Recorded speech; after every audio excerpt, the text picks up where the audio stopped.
दोस्तों आज की इस वीडियो में हम बात करने वाले हैं भारत के पहले फील्ड मार्शल और visionary military leader Sam Manekshaw की, जिन्हें लोग सैम बहादुर के नाम से भी जानते हैं। यह वह नाम है जो इंडियन आर्मी के इतिहास के पन्नों में अपनी गहरी छाप छोड़े हुए है।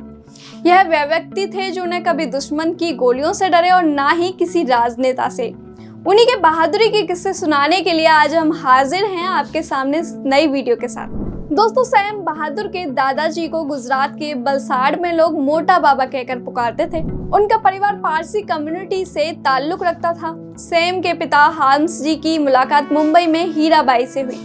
वे हीराबाई से शादी करके वहीं रहने लगे। कुछ समय के बाद सैम के पिता और उनकी मां साल 1930 में लाहौर के लिए निकले थे, लेकिन हीराबाई की तबीयत रास्ते में बिगड़ जाने की वजह से उन्हें अमृतसर जाकर ही रहना पड़ा। फिर वे अमृतसर में रहने लगे और हीराबाई उस समय गर्भवती थी और उन्होंने वहीं अपनी पहली संतान को जन्म दिया था, जो कि सैम के बड़े भाई थे। अमृतसर में हार्म्स जी डॉक्टरी का काम करने लगे। देखते ही देखते समय बीतता गया और फिर 3 अप्रैल 1914 को हीराबाई ने अपनी दूसरी संतान को जन्म दिया था। ये कोई और नहीं बल्कि सैम बहादुर थे। सैम भी बड़े होकर अपने पिता की तरह डॉक्टर बनना चाहते थे। जब वे 15 से 16 साल के थे तब उन्होंने अपने पिता के सामने विदेश जाकर पढ़ाई करने की इच्छा जाहिर की, लेकिन उनके पिता ने यह कहकर उन्हें टाल दिया कि अभी वे इसके लिए बहुत छोटे हैं। फिर सैम ने अपनी आगे की पढ़ाई अमृतसर के हिंदू कॉलेज से की और फिर 1931 में सर फिलिप की अध्यक्षता में बनी इंडियन मिलिट्री ने सैम के दरवाजे पर एक दस्तक दी। कॉलेज कमेटी ने भारत में मिलिट्री अकादमी की फरमाइश की।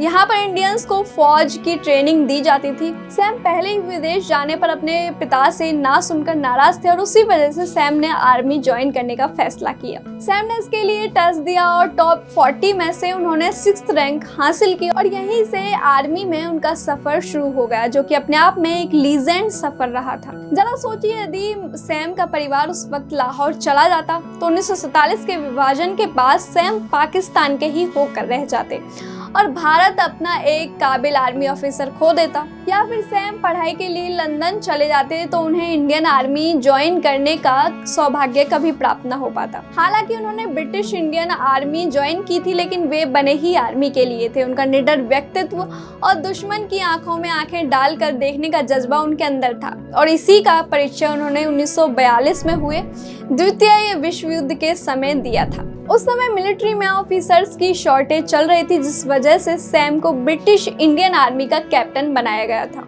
एक यंग कैप्टन के रूप में सैम ने डबल रिस्पॉन्सिबिलिटी अपने ऊपर ली थी।